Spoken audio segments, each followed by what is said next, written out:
All right, what's up, everybody? Hope you guys are having a good day. Just wanted to tune in here with you. I'm Rodrigo, and I'm going to be here. Mark Putrino is going to be here at 1 p.m. in 30 minutes. But in the meantime, I wanted to share something here with you guys about the lesson that Mark Putrino was doing today in the live class. So let me go ahead and share that really quick here.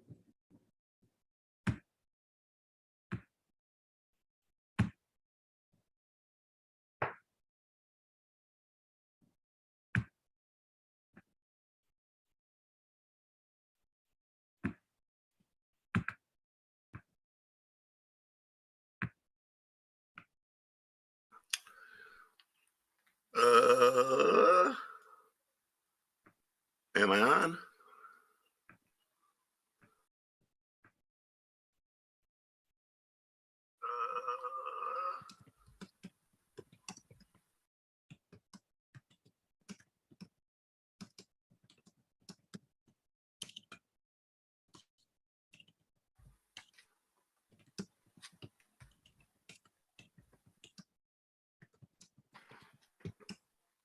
Hey guys, what's going on? Cypher and Mike, what's up? Mr. Steven, Alba. He sold the small pie. Yeah, everything is up. Even the little kids are. I mean, everywhere you go, you hear people talking about it. The inflation, grocery store. I've heard people talking about it. The gas station, I heard people talking about it. So, like that. Maddie B, what's up? So some of you guys must have made some money yesterday. This move down here, I would think. Right? Anyone make any money yesterday? That was a nasty sell-off. Next stop, probably down around here, 390. My guess. Money? No? Anyone? Cash? Making some bands? Or what's the other one, Pat? Stimmies?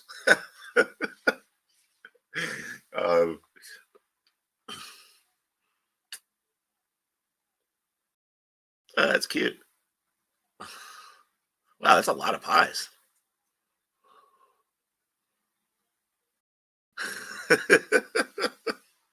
That's printing stimmies.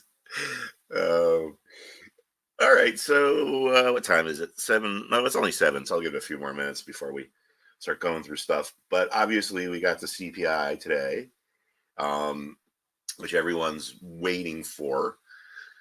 In my opinion, I can't picture, something good out of it, because my guess is it's going to be higher than expectations. But if it's higher than expected, or if it's in line with expectations, people are going to say, oh, there's a lot of inflation. If it's lower than estimated, people are going to say, oh, the economy's really slowing down. So I just don't really, I think they're like, I just don't see it being good. So let's just put it that way. And we can see we had this nasty sell-off yesterday, which for the S&P is a big move. And no signs of recovery this morning at all.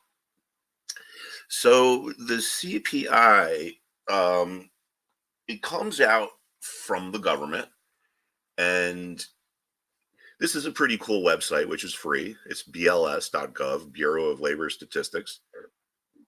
Here's their schedule. So we got the CPI today, and we got the PPI on Tuesday.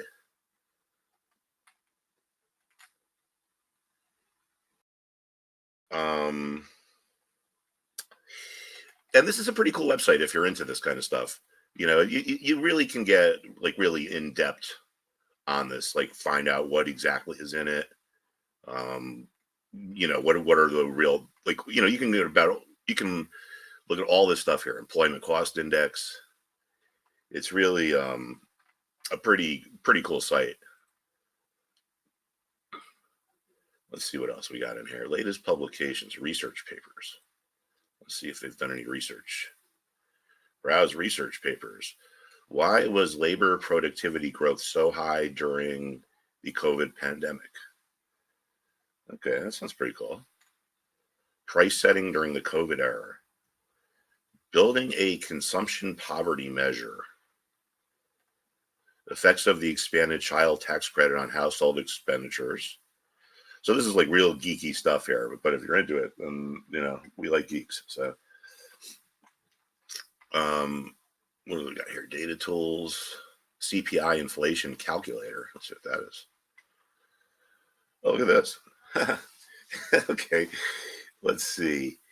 So $1,000 in January of 2000 has the same buying power as $1,712 now. Wow, I think that's so okay. That's kind of interesting. Wow, this is pretty neat, man. So let's say what would $1,000 in 1981's money be worth? 3,300. Is that how far? Oh wait, look, we can go all the way back. All right, so $1,000 from 1913 would today be 29 grand. So what you could have bought for $1,000 back in 1913 today would cost you $30,000. So the thing about inflation is this: like, inflation is a good thing, right? But it's a bad thing when it's too high. Inflation is a sign of an economy expanding, and the government targets is to have it at 2%. So inflation is not a bad thing. Unexpected inflation is a bad thing.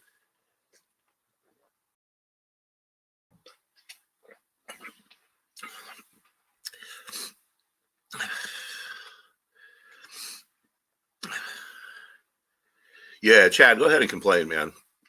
Sorry about that. But frankly, between us guys, if stuff comes from the students, it gets attention much quicker than if it comes from someone like me. All right. So anyway, that's pretty cool. There's a couple websites that we look at here that are pretty cool, and this is one of them. There's also the AAII sentiment survey we look at sometimes. This is another free one. So look at that. We got up to 32% bullish. So that's kind of not even, that's like really not even that bad. Now we're down to 21%. Yeah, so there's this one. There's let's see, this one. The ISM report on business is pretty cool. And we were looking at this when it comes out. This comes out on the 1st of the month. And if we go in here and look at this report, we can see that there's a lot of signs that inflation is still, pretty strong. Material prices continue to rise with energy and freight. And then if we look down here, we can see this: commodities up in price, pretty much everything. The only thing that was down was aluminum and steel. Then we see commodities in short supply. So, it's just a pretty cool, another cool website that's free where you get a lot of, you can learn a lot. See, you don't really need to listen to these Wall Street experts. You can, if you put a little bit of time into it, you can get a pretty good grip on this kind of stuff. It's not, it's not as complicated as it seems. And we go through here and we could get ideas for potential trading ideas. Like, for example, when we saw that this inflation was really starting to get impactful back, I think it was, I don't even remember. But that's when we started talking about buying this DBC, right? And look at what it's done. And I don't even remember where we initially got into it. Maybe somewhere around here, around 22, or maybe it was even before that. But anyway, by accessing these free websites, we saw, we're in a really inflationary environment. I wonder why Janet Yellen couldn't read this site. Maybe they'll put it in her biography. So, yeah, you're going to hear me talking a lot about the Janet Yellen biography over the next few weeks. Let's see when it's supposed to come out.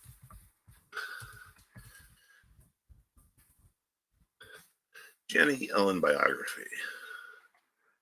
All right, let's see. When is this coming out?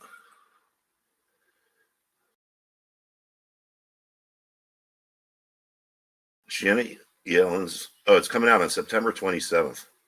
All right, so it's coming out at $30. How much do you want to bet that this book is selling at $5 by Christmas time. All right. You know how you go into the like Barnes and Noble and they have that table of books like by the door that they're all like $1.99. That's where this is going to be. So anyway.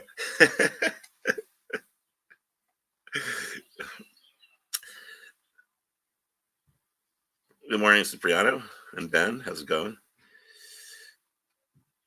CPI calculation 2021 to now, Mark. I'm not sure what you mean, Jax. I think the estimates are 8.3%, if that's what you're asking.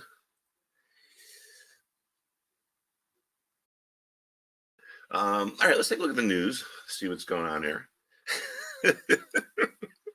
Zero. Oh, I don't know, man. I don't know what to tell you. I love to read, but that's not going to be on my list. All right, let's see what's going on here and see what we are saying. Bond yields rise as investors. All right, so this is something that's a little concerning here in the bond market, right? And let's go look at our short-term yields here. And we have to remember what we're seeing here is inverse to what the bonds are doing. All right, because this is the interest rates. Let me do it this way. So so if you were looking at a bond chart, it would be the opposite of this. It would be the inverse.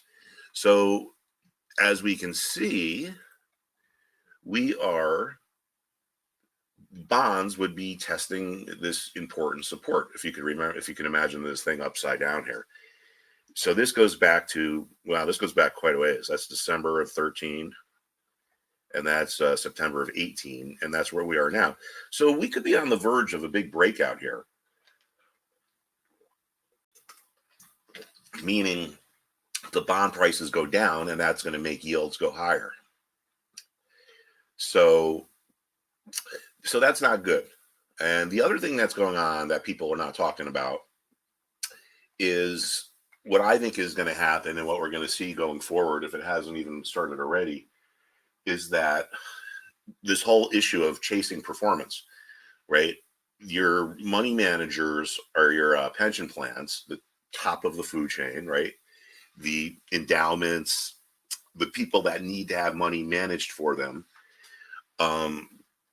They're going to be looking at their statements and they're going to be saying, wow, the stock market has been bad. The bond market has been bad. What's been good?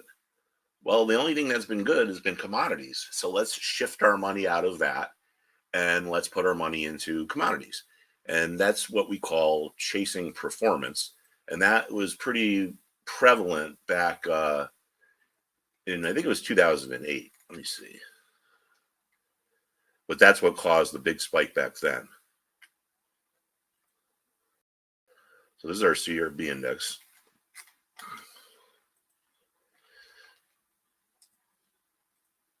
I don't see it on here. Let's see it on the oil chart. So that was this here. This is oil. Yeah. So this was pension plans chasing performance. So, buying into it because this was a period where the stock market really didn't do that well. So what had done well? Well, oil was up. So now this is when Goldman Sachs came out and infamously said oil was going to $200 a barrel. And they said that like right here, right when we were at the peak. So this was the era of, you see all those smart cars or whatever the hell they are. You see those things driving around. And then we had oil crash, and then you started seeing all those cars with for sale signs in their windows. So that is a little concerning. So I think that could add fuel to the commodity fire here. All right, so let's see what they have to say about inflation. Soaring food and energy costs are keeping price growth near a 40-year high.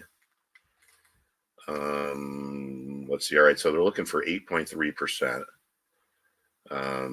April's inflation was slightly below a 40-year high reached in March. CPI measures what consumers pay for goods and services. As we know, it's coming out at 8:30. This is pretty interesting here. CPI changed from a year earlier. Wow. So we've it looks like we've even surpassed what was going on back here. High inflation is a downside of growth fueled by low interest rates and government stimulus.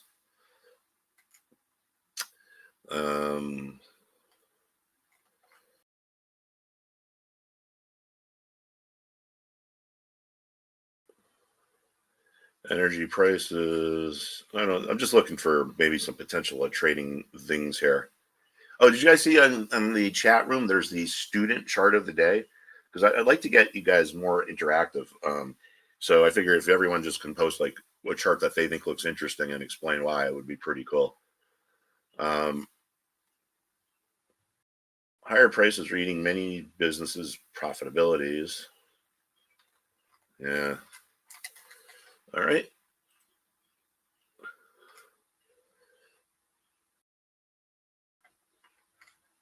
Businesses lose Russia 59 billion.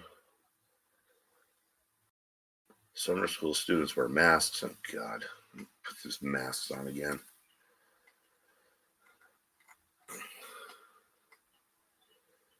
Even deep-pocketed buyers are starting to back away from the U.S. housing market.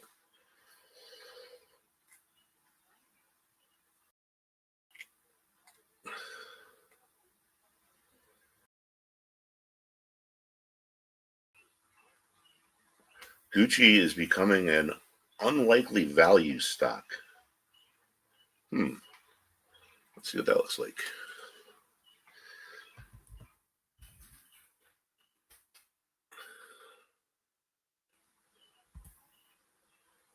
Huh.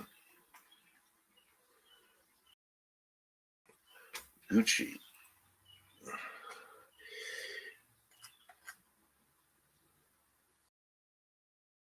Oh, okay, so it's not Gucci. It's Gucci's owner.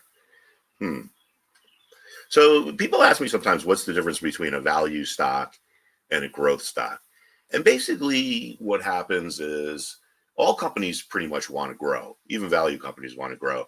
But growth companies tend to take their earnings and reinvest them back into the company to help it grow. Whereas value companies tend to pay out their earnings and dividends. So the value companies are usually like the older ones, bigger ones. Vanished Chinese billionaire set to face criminal trial. Wow. I was kind of surprised at how small Justice Kavanaugh's house is, but I guess that's probably not where he lives full time. China's inflationary pressures stay muted. Inflation remained benign in China as COVID lockdowns hammered domestic demand. So if they start to reopen, that's going to be inflationary too.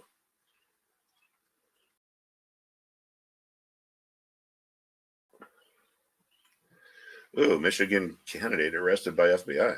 That looks pretty interesting. There's Chad's boy right there. Alrighty. So, what is stagflation? Let's take a look at this. New warning says COVID-19 pandemic and Russia's invasion of Ukraine mean the global economy might be on the brink of high prices and low economic growth. Yeah. All right. What is stagflation? The term is broadly defined as sluggish growth tied with rising inflation. So economists haven't given much thought since the 1970s when consumers lined up to fill their cars with high gasoline prices and a jobless rate hit 9%. Earlier this week, the World Bank sharply lowered its growth forecast, and these guys are always wrong. They're always behind the curve. So whatever they're saying, it's going to be worse. Rising inflation erodes consumer purchasing power. Weaker demand hurts companies' profits and causes layoffs.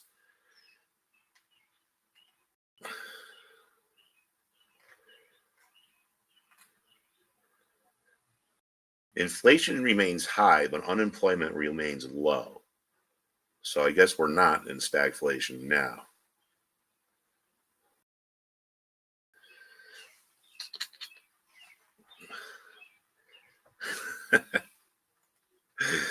What's the difference between stagflation and inflation? Inflation refers to an increase in prices for goods and services. The Fed likes to see a bit of inflation. It targets 2% a year. Stagflation is a situation in which prices are rising, but demand is weakening and economic growth is slowing or contracting. So as a result, businesses make less money. Has stagflation happened before? Yes. I vaguely, guys, gonna fill up his lawnmower.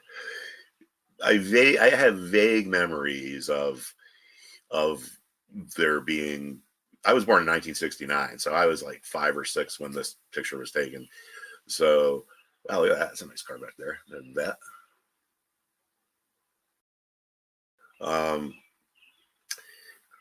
Yeah, I vaguely remember it. So what happened was, all right, so a lot of this occurred because of the policies of Jimmy Carter.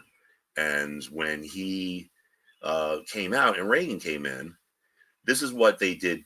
This is what Chairman Paul Volcker did. And some people say it was too aggressive. But they basically just came out and jacked up rates, right? And, you know, they basically forced the economy to go into recession to bring in inflation. You know, you got to weigh like what's worse, right? And so look at this, man. Interest rates got up to 20%. The stagflation of the 1970s ended painfully. Paul Volcker drastically just boosted interest rates to 20%, triggering a recession and double-digit unemployment. This here's a Bloomberg machine. This is what I used to use when I was a trader. I'd have like all my panels. I think I had 7 or 8.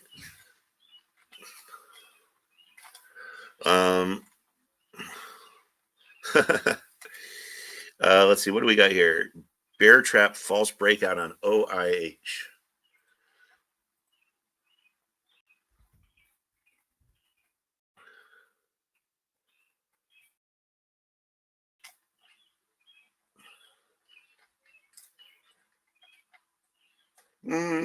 Not yet. I would say not yet. Because if it holds this 300 level, but if oil keeps going up, this will keep going up too. If oil and natural gas keep going up,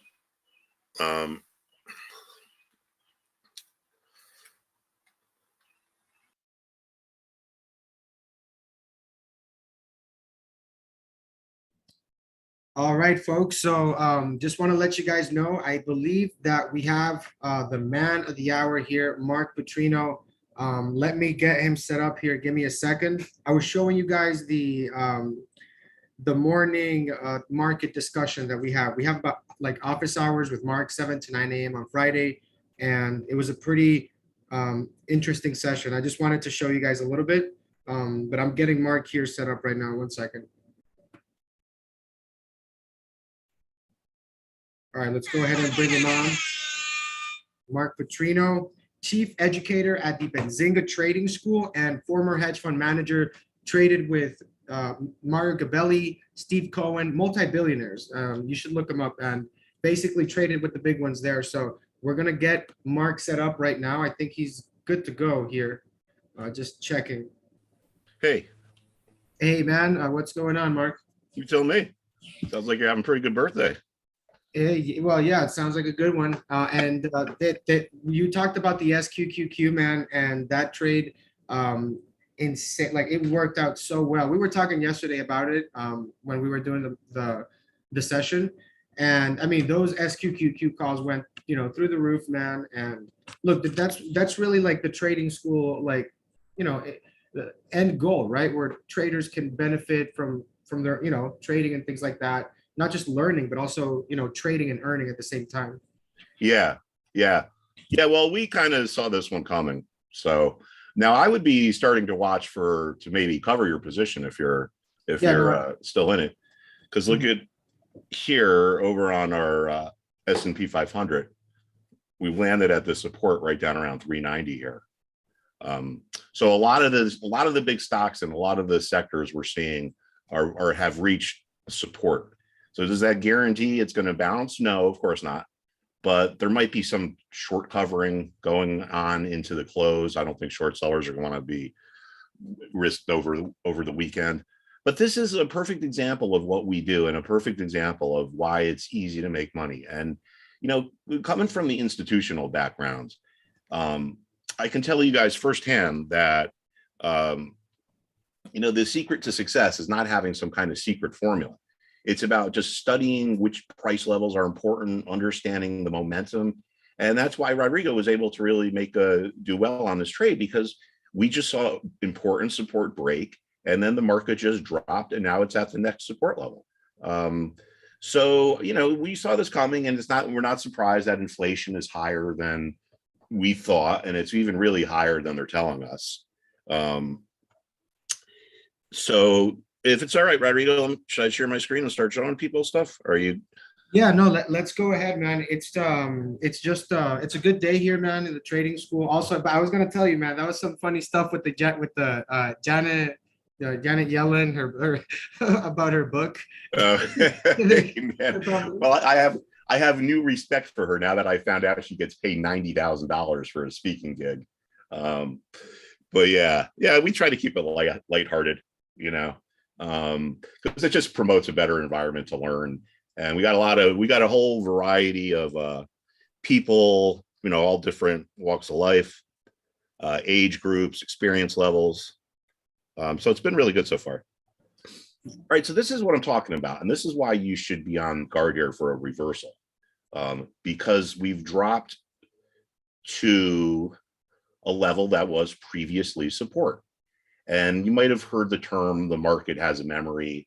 Well, this is what we mean, is when a particular support or resistance level can stay important for a long time. So, you know, there's a chance maybe as we go into the afternoon, there's some short covering, but there's also a chance that this support gives way and we start getting into a nasty sell-off going into the close.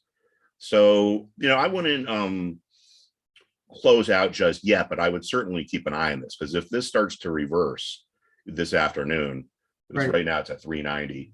So what I've learned, well, so, you know, like the trading school is like, everybody has a different way of trading, right? So like, you know, you have people that swing trade, that day trade, but you know, with what's happening right now, I'm not comfortable holding any position overnight. It's I get in and I get out, but that's really something that, like, for example, when some people don't know, like, that you can make money when the markets go down, and they're just there holding or trying to catch bounces, you know. Yeah, no, we have some students who really crushed it, because what happened was this is kind of like the starting point here. This is the mothership of the market. This S&P 500, it's an ETF, or an exchange traded fund, trades just like a regular stock, and it tracks the S&P 500. So if this is at 390 and 0.10 cents, the S&P 500 is at 3901. But this is what people trade, so this is what we watch. But as we can see here, over this range here from May 27th to June 8th, we were in this pretty tight trading range here with clear support on the bottom. And on this particular day here, we got up to this resistance, right? So resistance is a large group of sellers. There's a lot of sellers up at this level. When markets are going higher, it's because there's not enough supply to fill all of the demand. So buyers are forced to pay higher prices to kind of pull the sellers in off of the sidelines. So they're willing to pay a premium. When we get up to a resistance level, the dynamic changes. Now, all of a sudden, there's a large concentration of sellers. Buyers can buy all they want to, right? So that's what's the definition of a resistance level. A support level is the opposite. When markets are going down, it's because there's not enough demand to absorb all the supply. But when we get to a support level, there's a big concentration of buyers there. So we were in a tight range we even went back, and at least for a year, this was probably the tightest range that we had been in. So on this particular day here, we got up close to 415 and we got, I'm sorry, the top of this range is 415. I should have said that. We reversed off this resistance. And then when this support started to break, it just told us to jump in and ride the momentum down. And, you know, we talked about in the class how they're, you know, I mean, I probably would have been okay with actually holding this one overnight if I was trading it, because going into the CPI number this morning, we just knew nothing good was going to come out of it. There's no way there's no way the market with the tone and the sentiment now was going to like it, right? It's either going to be higher than expected, like it was, or it's going to be lower than expected, and then people are going to start saying, well, we have this economic slowdown. So I just couldn't see anything good coming because of this. And sure enough, you know, look what happened. But, you know, this isn't the end of the world. We're only right back to where we were in, you know, May 23rd, May 24th. But an important thing to look at these charts is to understand that some price levels are more important than others. That's one of our main lessons in the class. It's one of the main things we focus on. This here is our technology sector. And I just want to show you this because this is a really good illustration of how certain price levels are more important than others. And we got some interesting dynamics going on here. So this ETF XLK tracks the technology sector. There's 11 sectors in the S&P 500, and this is one of them. But this is the biggest one. So we tend to focus on this pretty much every day. This is, you know, Apple, Microsoft. So look at this interesting dynamic up here, right? This blue line is the 164 level. Back here, it was support. And here it mysteriously converted into resistance. All right, now how does that happen?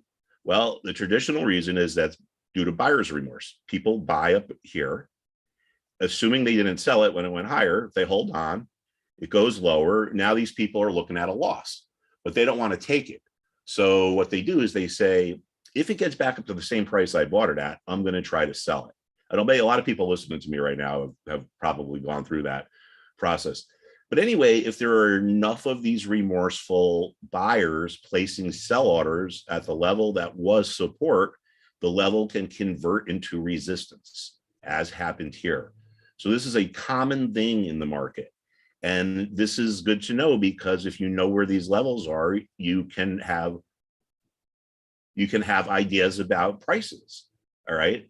Say, for example, you bought this ETF down here and it's getting higher. And you say to yourself, where should I sell it?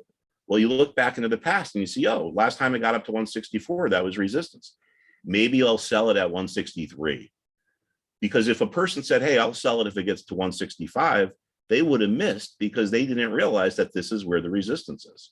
Now, why is it at 164 and not 165 or 162? That we don't know. But we don't have to know. We just have to understand how this works, that levels that were support can turn into resistance. So now we have another phenomenon going on down here, which is another reason to think that maybe there's a chance that this sell-off is over temporarily. Notice I said temporarily. Maybe we get some kind of a tradable bounce going into the close. Because look at where I'll move these down here. Actually, I'm going to I want to get rid of those. Sorry about that. All right, so why did the market come to a bottom here, right? Is it because the market makers and the hedge funds were colluding? That's kind of an inside joke for the class. Why did it stop here and not down here and not up here? Well, the answer is because it was support back here. So this is that market memory again. So in May of last year, and then we can see May through, so literally a year later, May through this year, 131 was support. All right. So support can remain support for a while. So now we can see, all right, well, for whatever reason, 164 is an important level. For whatever reason, 131 is an important level. And here we see another interesting phenomena that happens in charts, or in the markets, I should say. And these same principles apply to all markets. Crypto, bond market, currency market, any any market, because markets ultimately consist of humans, and what the charts are is a look at the psychology of the market. For example, we saw how buyer's remorse turned a support level into resistance. All right, that's the psychology. Then this is human psychology. This is people that have a loss, they don't want to lose money, so they tell themselves they'll sell it if they can get out of break even. This is human psychology. It's not astrology or tea leaf reading or anything like that. All right, it's supply and demand dynamics. Now here we see another interesting phenomenon. When the market was selling off here, all the media was talking about was Ukraine, Ukraine, Ukraine, Ukraine, right? And what happened? Well, things in Ukraine have only gotten worse, but yet somehow the market rallied all the way back. So if Ukraine was driving the market down here, why would it be the market be going up here when things were getting even worse? The answer is the reason why the market found a bottom here is because it was a resistance level. So this is the opposite dynamic. Seller's remorse turns resistance levels into support. People sold here. They thought that was great when they went down.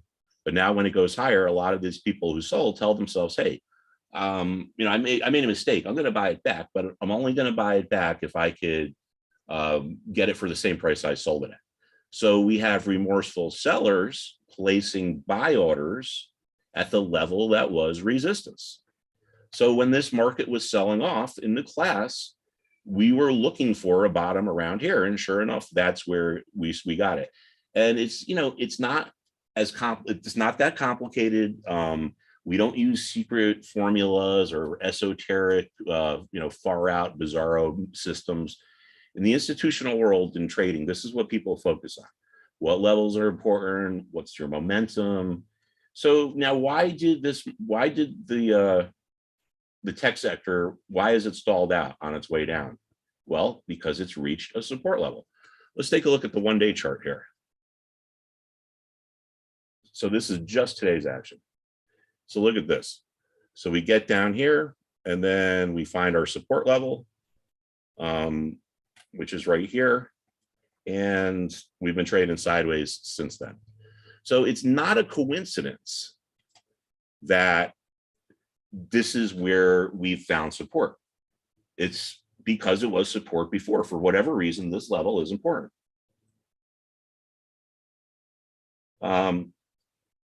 Rodrigo, I'm just going to excuse myself for 30 seconds while I go shut my door because I hear a lot of lawnmowers. Yeah, no worries, dude. And for all you guys that are on Twitter, welcome to the session here. We have Mark Putrino, former hedge fund manager, traded with Steve Cohen, Mario Gabelli. We're talking multi-billionaires, 34 billion, 40 billion, like heavy hitters in the markets, world like known around the world, right? And Mark traded with them, and he's been a money manager. So he's definitely been around the block in Wall Street, and he is the chief educator at the Benzinga Trading School. So a lot of you guys, if you do want to join Mark, we'll put the link somewhere there on Twitter so that you can join. There's like a 7-day trial for $7. And if you want to keep it, it's $14.97 for the year with Benzinga Pro, which is like the market research tool we use. But welcome Twitter people, and Mark, we're good to go here. But yeah, man, that was a sick trade. And really, I mean, the thing is that through the education, I just feel that like looking at things through that lens, it's just a much better approach to the markets, like as a student, where it's you let the market tell you what to do, right? Yeah, exactly. Like we got into this trade, or I should say you got into it, because I didn't participate in it, unfortunately, because I'm just too caught up with the teaching. But anyway, when we saw the support start to break, we just had a feeling it was going to keep going. So we let the market tell us what to do. For 2 weeks, the market said, I'm not going anywhere. And then when the support broke, it told us it was going lower. So why is there support right around this level? Well, it was resistance. Resistance can turn into support. So understanding where these important price levels are, it's like it's a map, right? Now pretend you didn't have GPS and you didn't have a map and you were in some town you had never been in before and you had to drive around. You would have no idea where to go, right? So I don't know how people can trade if they don't really have a good concept of this charting, right? But here's the thing.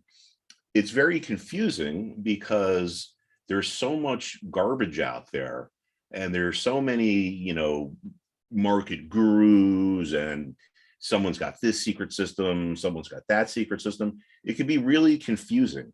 But the bottom line is this: if you understand which price levels are important, if you understand the momentum, if you understand the trends, and if you understand how investment psychology works, for example, buyer's remorse converting a support level into a resistance level, or seller's remorse converting a resistance level into a support level, you know, this is your map. So if you understand the levels, the trends, the momentum, and the psychology, that's really the key to success. And different students trade different things. It's not like a trade idea of the day. I mean, we come up with a lot of different trade ideas every day, it seems like, but different people have different styles. You know, different people trade different stocks. We have option traders, short-term traders, crypto traders, but we've been doing very well because, to be perfectly frank, I mean, this, you know, it was pretty obvious that this sell-off was coming, and we really started to see the signs of the market deteriorating back in November. Right? You know, people ask me like, oh, is the market crashing? Well, by the time we got to November, parts of the market had already crashed. All right. Different things go down at different times. When the NASDAQ peaked back in 2000, the tech stocks peaked in March, but the financial stocks didn't peak until the following November. All right. So as we're back here, the market's really starting to fall apart, and we could see it in various indicators, which I can show you guys. But this here masked a lot of underlying bearish fundamentals that were starting to happen. And the reason why is because this ETF is so dominated by the big guys, the Microsoft and Apple. I think that's probably 40% of this ETF. That when you have say there's 100 stocks in this ETF, I'm not exactly sure, we could find out, but if there's 100 stocks in it, 98 of them could be going down, and the money is coming out of those and it's going into Apple and Microsoft, because Apple and Microsoft are so darn big and they have such a big part of the index. They can, if they're going up, the broader index could still be going up, while a lot of things are starting to go down. So that's why this was kind of a head fake out here. All right. One of the things we look at is this ETF, which shows let me show you this actually. So this is the tech sector. This is December. All right. This is the end of December. This ETF has all the stocks in the NASDAQ 100 at an equal weight. In other words, you know, every company has the same weight. It's not dominated by Apple or Microsoft. Look at where this broke its trend. So this is November. So this is where we started saying, you know, things are really starting to fall apart now. All right. So tech peaked in November. If we look at our consumer staple stocks, they didn't peak until April. So I'm sorry, let me say that again. So technology peaked at the end of December. Consumer staples didn't peak until April. Same thing with healthcare. Healthcare didn't peak until April. So the signs were, you know, pretty apparent that this, I mean, it's not like rocket science, man. It's like if you watch the market every day, you just start to see things. You know, you start to see, oh, this important support is breaking.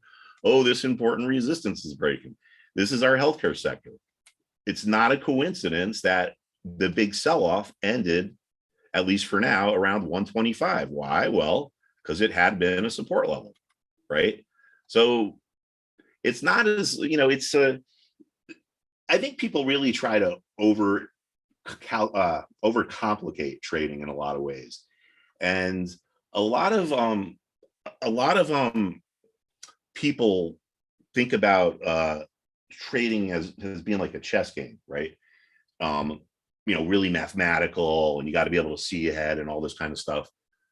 But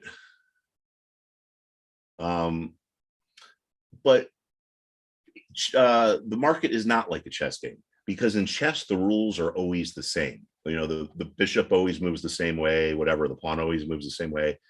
This is a combination of people's psychology, and people are irrational. There's emotions in here driving this. You know, like people are really aggressively panicked and selling really aggressively, right? There's a good chance by this afternoon, this thing is back up to 130. So this is more like a poker game in the sense that, you know, there are skills, right? There are rules, but ultimately you're trying to read what the person on the other side of the table is thinking or doing. And if you play a person today and you play the same person tomorrow, they might be different. They might act a little differently. Maybe they didn't get a good night's sleep. Maybe they got into a fight with their spouse. You know, you just don't know, right? So we got to look at the market through this concept of, you know, this is human psychology and humans are irrational. And that's one of the reasons why all of these, well, not all of them, but as far as I know, most of the big artificial intelligence funds that were so popular, you know, 4 or 5 years ago, the performance is abysmal. So look at this here, 125 support, support here, and once again, support. So for whatever reason, this is, you know, the market likes this level. We could see resistance up here. So really basic concept, you know, when something is overbought, and this indicator down here shows momentum. And when we say something is overbought, it shows that it's been bought really aggressively and it's way above what would be its typical or usual trading range. Right. And I mean, look, it's really hard for a new trader, Mark, because there's like, you know, if you turn on the news, like you're hearing every day that, you know, new bottom here, bottom there. And it's just kind of confusing because you get mixed messages, right? And ultimately, you know, you have to look out as a trader, as an individual trader, ultimately, you have to look out for your trading account at the end of the day, right? And I think that's really why the school is so good, because it kind of shows you the thought process. Like you go to college, like, and it's not like to learn these books, it's like to show you how to think, so that you learn how to think, like critical thinking and solving stuff. So I feel that as a trader, that's really what you do in the school. You show them how to formulate their own trades to their capacities and such. Yeah, because everyone's different. What works for some people doesn't work for other people. Some, you know, everyone has a different eye. You know, some people only like to trade a few stocks and try to master them. Other people trade a whole broad horizon. Some people only really like to trade on the short side. You know, we have some people who've done very well on the short side with puts, just like, well, you had the calls, I guess, on the SQQQ, but yeah, you know, we've had some people do very well because what is never going to change in markets is the fundamentals, right? Market fundamentals. There's always going to be some price levels that are more important than others. There's always going to be trends. The stocks are always either going up, going down, you know, or staying the same, right? And when you see something like this is like, you know, it's like, all right, so we're rallying. We got to a recent resistance level. We're overbought on our momentum and we just broke our uptrend. So that's what happens. The first thing that we see generally when a market's reversing is the break of a trend line. So trends, momentum, levels, and investment psychology are never going to change. But what does change is the actual market. So that's why we spend the first half of the class on, or the first part of the class, we try to spend on talking about these fundamentals. Like, why does this happen? You know, why would a level that supports stay intact for a while? But then we look in the market in real time, because a lot of these trading courses are pre-recorded and they're from books, and they, you know, everyone's a genius in hindsight. But to look at the markets as they go by is really where you really need to learn it, because the market acts differently at different times. This is a really perfect example here too. When you see a really big, powerful spike like this off of a support level, that tends to be bullish, right? That shows a really strong reversal. When you see a really big move like this after an uptrend, that tends to be bearish. This is all the people that have been waiting and watching and trying to get a better price, finally at the end, throwing in the towel, saying, all right, just go buy it at any price. So big moves off bottoms tend to be bullish. Big moves after uptrends tend to be bearish. And, we could see that here. So here we have the second biggest sector of the market. All right, so this is pretty interesting. Let's just go through this. Now, this is the second biggest sector of the market. It's about, I think, about 15%, and it's sitting right on clear support. XLK is the technology sector, which is about 27 or 28% of the market. It too is sitting on clear support. Apple is important to look at because it's such a big stock. It's sitting on clear support, 138. All right. So we have big parts of the market here at key support levels. So it's probably financials as well. I mean, it looks a little bit below, but it's close enough to there, right? So that's our financial sector. So that's about another 15% of the market. So far we're looking at about over half the market is at support. Let's look at our consumer discretionary sector. Whoops. This is where Amazon and Tesla are. All right, so getting pretty close to support. This is 137. So not quite there. Our industrial sector, XLI. So this is close to support, around 90. And this is resistance, converts into support. And now we're getting close to that support again. So we have big parts of the market getting to support here. So I think it's going to play out one of two ways as we go into the close. We either break all of these support levels and go into a really nasty sell-off, or we see some kind of a short-term rally to the upside. I'd be pretty surprised if the market closed at the same level that it's at now, because generally when things make it to important levels, they tend to make big moves. So it's not, it's not rocket science. Like, we're watching the market and we're letting the market tell us what to do, Rodrigo. So, I mean, all right. So the inflation numbers came out, right? And it seems like we're not going in the right direction. So where does this go, man? Where does this leave? Because I mean, is this the worst case scenario or not or not yet? Oh, no, I think the market's can go down much farther. And I think the inflation's much worse than people think. And I think that there's a really good chance the economy is going to be coming to a screeching halt in the pretty near future, because the diesel prices are just too they're just too hard to, there just doesn't seem to be any way out, right? So and again, we're seeing this in the market. Like, we're seeing inflation. Like, let me show you something that's pretty interesting here.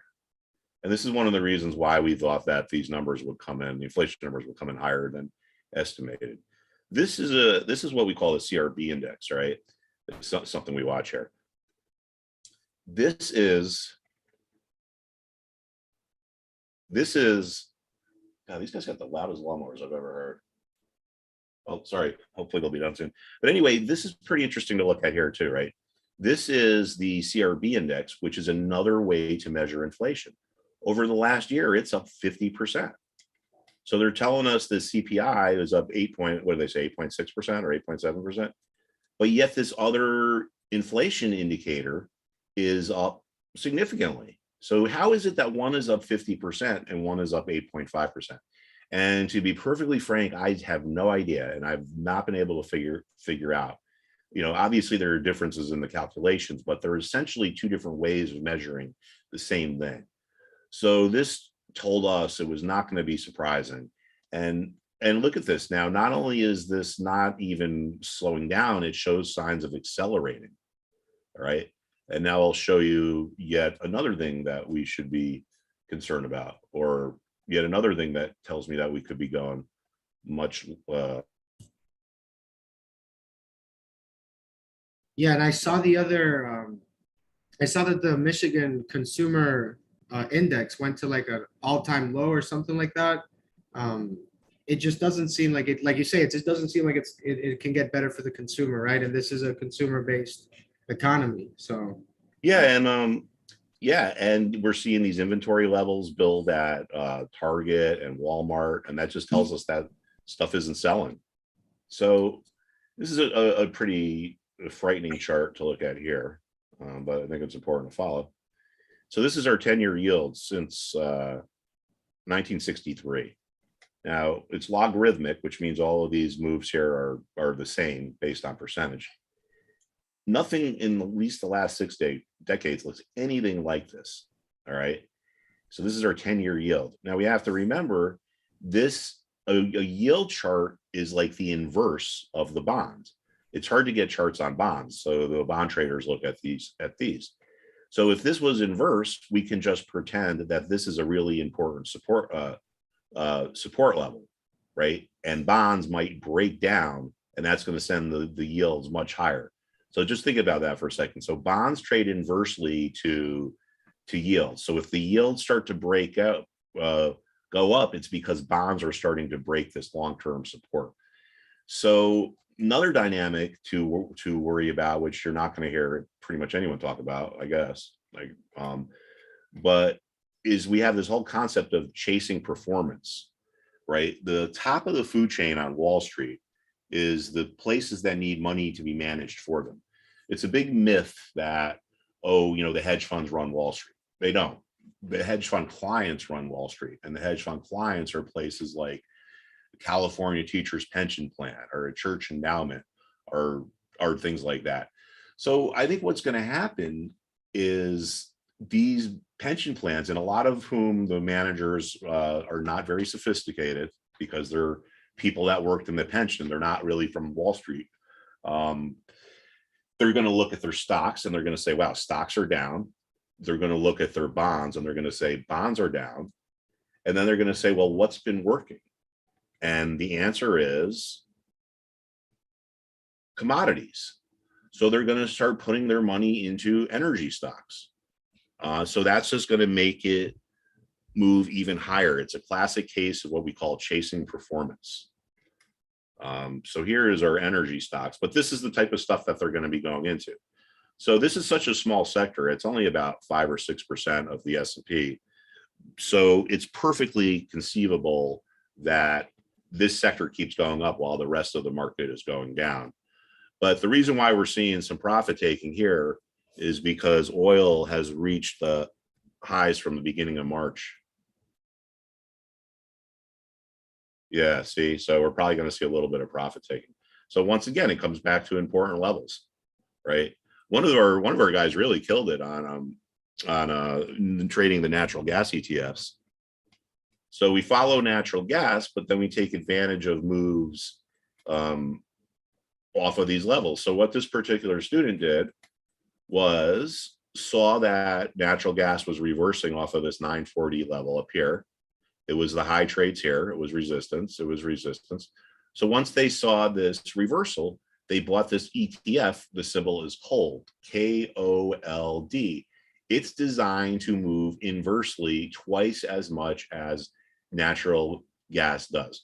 So this went down. Well, he saw the reversal. This is where he got into it. We got down to 810, and this is probably, I assume, he covered, because looking back, we can see that that was a support level. So this move from 945 down to here was roughly, how big of a move is that? Well, big, I don't know, 15% or whatever.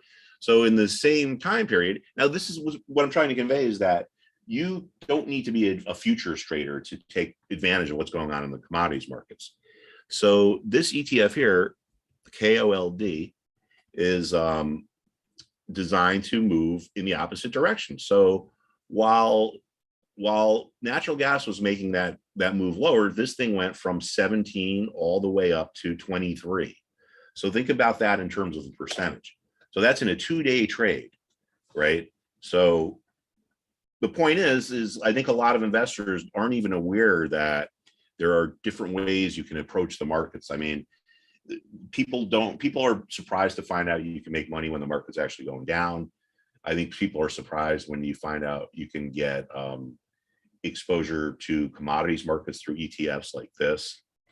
So we cover a whole wide range of things depending on just what's going on in the world that day and what's going on in the markets. Right. So like that's like the what to trade and then ultimately how to trade, right? Like how to trade, because it's not just like giving, someone a chart, but also how to trade around those levels in particular, right? Do you have classes? There's a chapter, levels, trends, momentum, but my favorite class is the investment psychology one. When you go over that, because it's really a topic that's not really much discussed among traders or themselves and such, and but it's so important because if you don't have the right mindset, the right mindset when it comes to trading and the approach to it, no strategy will work. Like nothing that you do will work. No lesson, nobody, nothing, right? Yeah, yeah. Yeah, I say that trading models are like home gyms. They're great to have, but you actually got to use it to get any benefit. You got to use it to get any benefits out of it. And what we see a lot is this: people start, and I recommend it. It's to get started, to get comfortable, is to do a paper trading system, right? Where you come up with your rules and you try to figure out which indicators you're going to look at and what things you're going to do and so forth, and make your trades. And people find that paper trading is actually pretty easy to do, right? You see the levels and it's like, hey, all right, time to buy, time to sell. But what happens is when you get real money on the line, your emotions get into play, right? It's easy on paper to say, hey, I'm going to buy this down here, and if it gets up to here, I'm going to sell it. Oh, great, it worked out. But in real life, you're watching this and you're seeing it and you're thinking, oh, I got a profit, I got a profit, I got a profit. And people make the classic mistake of selling their winners too early. And that's investment psychology. That's emotions. The other thing that we see is people holding on for their losers for too long, right? It's easy on paper to say, oh, this got to my stop out level, I'm just going to take my small loss and move on. But when real money's on the line, it's your emotions get involved. And it's not just about the money, it's about your personal like esteem. I don't know if esteem is the right word, but like you don't want to think you're stupid. Oh, I lost money, I'm dumb, but you got to understand that losing is an essential part of trading. You're not the greatest traders in the world, the greatest traders in history lose money on a lot of trades. People think that they have this like secret formula that's imperfect or that's perfect and it's infallible. And it just doesn't work like that. The people that are successful are the ones that understand what we're talking about here, the market psychology. When it's a fear of losing money and you get afraid, it makes your adrenaline pump. It makes you think illogically. And, Rodrigo, what's like the most common answer you get when you ask people like, why do they lose money? Because what I hear about 90% of the time is someone saying, oh, I guessed, or I didn't stick to my rules. So Yeah, or they don't have any rules, or they're following some pump and dump chat room or some social media thing they saw. It's really, well, in summaries, there's not a strategy or a plan, right? And then or how to build it, right? How to properly build it. For the most part, people just wing it, and unfortunately, they blow up their accounts, and it happens a lot. It happened to me twice. I've talked to about 7,000 traders since I've been here, and from around the world, right? Because the trading school is international, and it's always very simple, similar things, Mark. But it's almost the same things, right? But the trading school, I mean, I wish it was there when I started, but if you are starting, I really think it's the way to go, no doubt. yeah, and it's good too, because if you're just starting out, won't have to unlearn things, which is pretty hard to do, and we do have a lot of people that have just started and are actually a bunch of the people that came out to Vegas. I was actually kind of surprised to find out that they were actually just getting started in trading. And but we also have people that have been trading for years and years and years and could really never figure out how to do it, and then they come along to this class and they have this like epiphany after a couple weeks of just seeing how this stuff works. I mean, I was talking about this, and I think you said you played this morning's class. I mean, all these levels, and I don't know if we have any of our students on the line here to confirm, but you know. Yeah, we have Born to Be Free. All right, well, Born to Be will tell you. These are all levels we talked about this morning before the market even opened, right? You know, look for support on SPY around 390. Look for support on Apple around 131. You know, so yeah, so people start to look at this stuff and they start to realize, well, wait a second, this is what it's all about. There's a great quote. I don't remember it exactly, but it's comes out of this famous book called Reminiscences of a Stock Operator, which is written over 100 years ago, but it shows how, you know, the names have changed, the people have changed, the companies have changed, but the psychology of humans is still the same. You know, human beings have not changed. I'm sure in maybe the Phoenicians or the ancient Romans, if they had charts, they would probably look pretty similar to this if they had charts on their commodities or whatever. But anyway, the quote basically says that the way to really make money is knowing when to stay out of the market and knowing when to be in the market. Now, I'm a believer that, you know, over the course of a year, you know, maybe it'll come to like maybe 4 or 5 times where you really get some critical moves. But the gist of this is it's about letting the market tell you where the opportunities are. You know, it's not about like, oh, I've created this system, or I read this new book, or I'm going to use this particular strategy that someone else claims that they've had success with. And Thomas Ford also says, when and where do you do the, so it wasn't, so the FinTwit conference was something that we did, and several students, many students from the trading school wanted to go to Vegas to meet Mark, but we don't teach classes in Vegas. That was just an event. The classes are in online in Benzinga's portal pretty much, and you have live classes with Mark. You have Benzinga Pro included. You even get a free laptop. But the Vegas thing was a separate stuff. But the classes are like live Monday to Friday with Mark. The Vegas was a separate thing. I think they should do it again. It was very fun. The students were there. I mean, there's so many students that you know, wanted to meet Mark in person. It's great. So no worries, Thomas. All good. But yeah, that was a fun. But we're good. Yeah, we had a great time. I had a lot of fun, man. Had a lot of fun. But yeah, so this goes back to you know, this notion that I want to just kind of keep trying to drill into your heads here, is that you really need to let the market tell you what to do. So say right now you don't know what to do, right? Well, let's go back to all right, well, let's just say you have Apple and you're thinking about, oh, should I buy Apple? Should I sell Apple? Should I buy puts on Apple? You know, should I buy calls? Well, right now, it looks to me like Apple is poised to really move. It's had this sharp drop over the last 3 days, and it found support at a previous support level.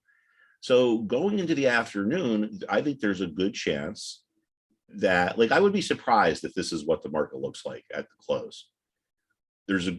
I think there's a good chance we either get some kind of a tradable bounce, or we really start to break down and really start to go lower. So the key now is to watch and to see which direction we're going, and then you jump in. You have to get rid of this notion that, you know, oh, I can always catch the exact bottom, because no one can. No one in the history of mankind can catch the bottom and catch the top consistently. So maybe you see, oh, wait, it's come 3 o'clock, it's 3:30. Oh, it's 1:39, you know, 1:40. Oh, let me jump in and maybe I'll get a few points out of it as we go into the close. So you get rid of this notion that you're trying to catch the bottom and let the market tell you what to do. And don't worry that you're not exactly precise, because you're trying to put the risk reward into your favor. So you jump onto the trend. Actually, it started after it started. But this is probably going to give us a big message, you know, before within the next 2 hours and 15 minutes. So like I said, I would be very surprised, because I mean, a lot of big sophisticated traders are, you know, the people that look at the important stuff like the levels are watching this stuff right now. You know, I can guarantee you I'm not the only guy on Wall Street that says, oh, there's support for for Apple around 138. I mean, other people have the same charts that we do, right? But it's a clear, precise level, and this is about letting the market tell you what to do, and this is your map, right? So are we going to have some big movement into the close? Maybe we don't. Who knows? The point is it'll tell us, right? If it starts to rebound, it's probably going to have some follow through. If it starts to break down, it's probably going to have some follow through. So I think the market ultimately goes lower. I'm just saying that I think there's a chance that there's some kind of a tradable bounce or tradable rebound. If there isn't, there isn't. Yeah, so Rodrigo, I would just keep a close eye on your position Right. if you're still in it. No, I mean, I'm not in it anymore, but Oh, you the got it. thing Okay. is, when I talk to traders, or, throughout everything here, something that I hear a lot is, but the news was saying something else, like, that they're watching, like, either, any of the news outlets, but they're, always bullish. And, unfortunately, some traders take what they say as trade alerts, I guess. And look, I did that same mistake too.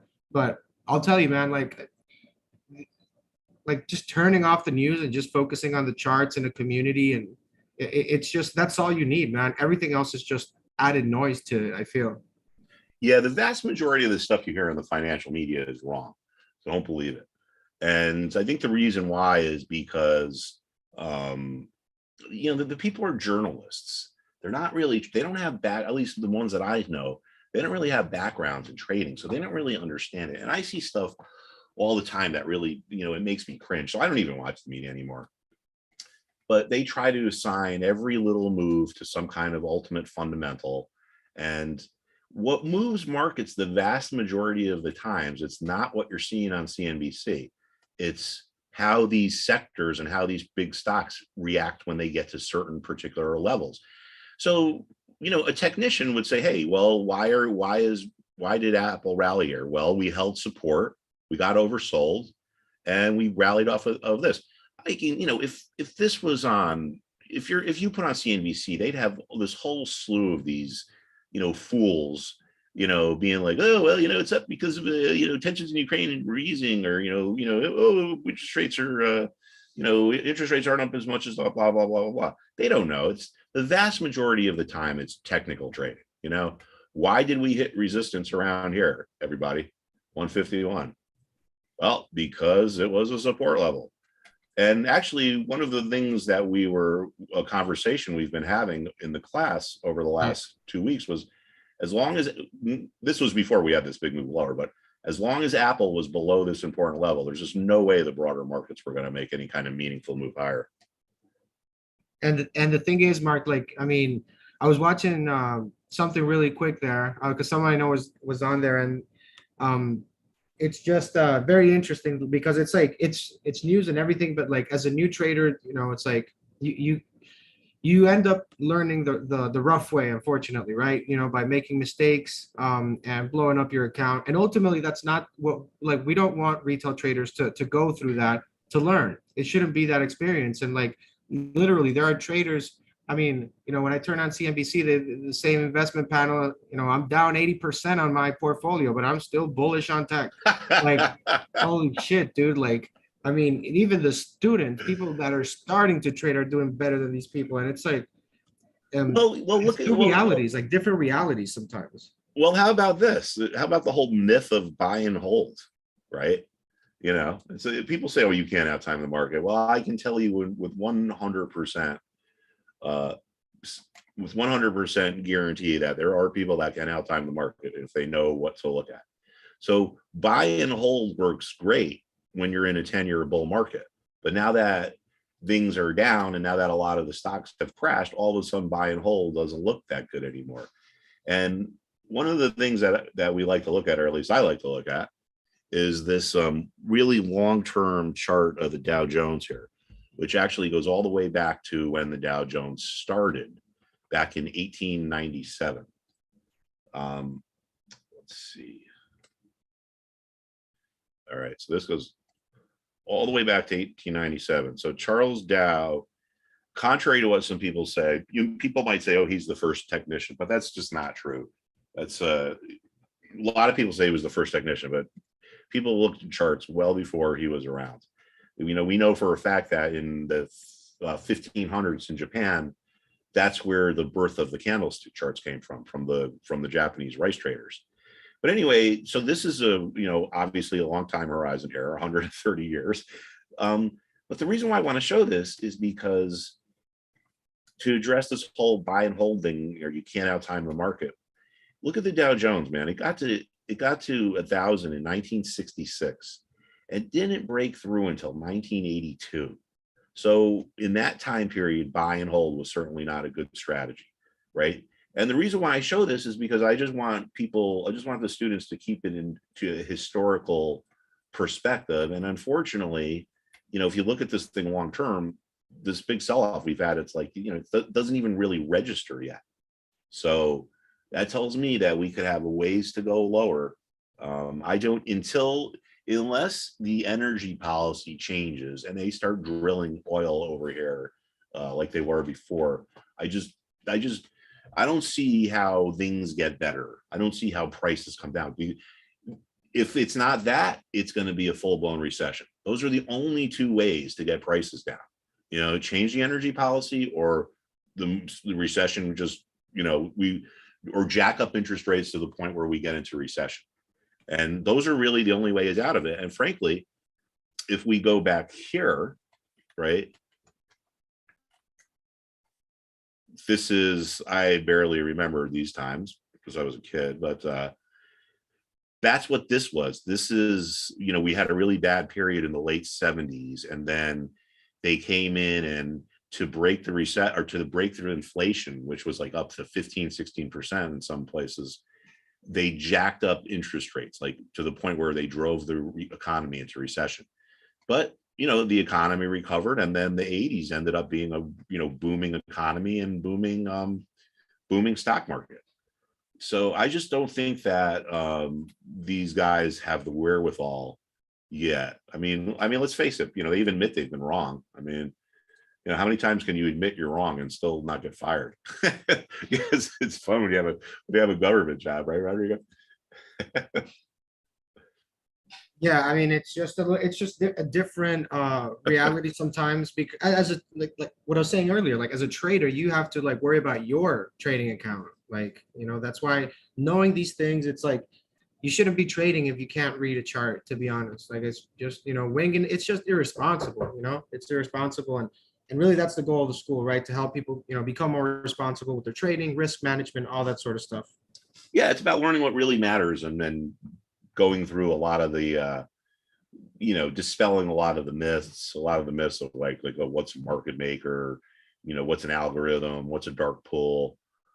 We talk about a whole slew of different things. So it's not just about trading, it's about different investment styles, how the market's working, what's going on in the news, in the news, and then ultimately it turns into how do we turn that into profitable trades. And we had you know, today is a really great example of one. And, you know, the reason why a bunch of the people in the class got short was because we started to take out clear support. This is the Qs, but, you know, in SPY, we started to take out clear support. So this was the market telling us, oh, we're going to make a big move lower. And the reason why I said 390, now notice this, 392. So this could be a potential, what time is it? 1:53. Let's see here. All right, so see, now we're starting to maybe make a little bit of a reversal, right? At 1:15, it was at 390. Now it's at 392. But yeah, so anyway, the whole reason why we came to this this trade was not because of anything mysterious or secret. It's because we saw that important support was starting to break. Right. And why did we find support down here? Well, the answer is because it was support back here. Right. So, so this has been pretty good, a very good session here with everything. And I know that, you know, the school is doing, I mean, the students are doing great with the trades. That's, you know, great to hear always. And the learning, right? Don't forget about the learning. That's the most important part. Obviously, you know, you're gonna make trades as well with Mark. But yeah, that's gonna be our session here. And any closing remarks here on your end, Mark, on why the folks should join our community here in the school? Well, because you're going to learn how to make money in a logical, common sense way that is very effective. At least, you know, in my opinion, knowing how to trade off these levels is really what the secret is. So, and now's, you know, this as traders, this is the markets we want, things with a lot of volatility. You know, we don't want boring markets. So this is good. I mean, it's always going to be a good time to join, but now it's a better time than usual because, you know, over the next week or two, we're going to see, is this going to really break down and start to go lower? Do we get some kind of a meaningful bounce or rebound? So I think now is a great time, Rodrigo, because we're going to have some big moves over the next few days, I would imagine. And then, you know, that's where our opportunities come from. Right, absolutely, man. So good stuff, man, with the trade from that we're talking about. And look, that's the thing, guys. You can be in the school with Mark talking, and that's really what the school is. It's live, right? You're going through live classes and all that stuff. So we're gonna wrap this session here, guys. I'm gonna leave the link so that you can join the school. $7 for 7 days. That's your trial period. After that, if you want to keep it, it's $14.97 for the year. In Twitter, you have the space. The thing on top, you can click that link, and on the Zoom and YouTube, we're going to put it in the chat. So good stuff, Mark. Thanks a lot for everything, man. And I'll see you in the school on Monday. All right, Rodrigo. Thanks a lot. And thanks, everyone. I'll talk to you soon. All right. Thanks a lot, Mark. All right, guys. So I'm going to leave the link here for you guys, but we're pretty much going to close the session here in a bit, like literally like in 2 minutes. So join. If you have questions, reach out. All that contact is in the description and the chat. So have a great day, folks. Enjoy your weekend, right? Trade responsibly. And we'll see you guys in the school. Have a great day, folks.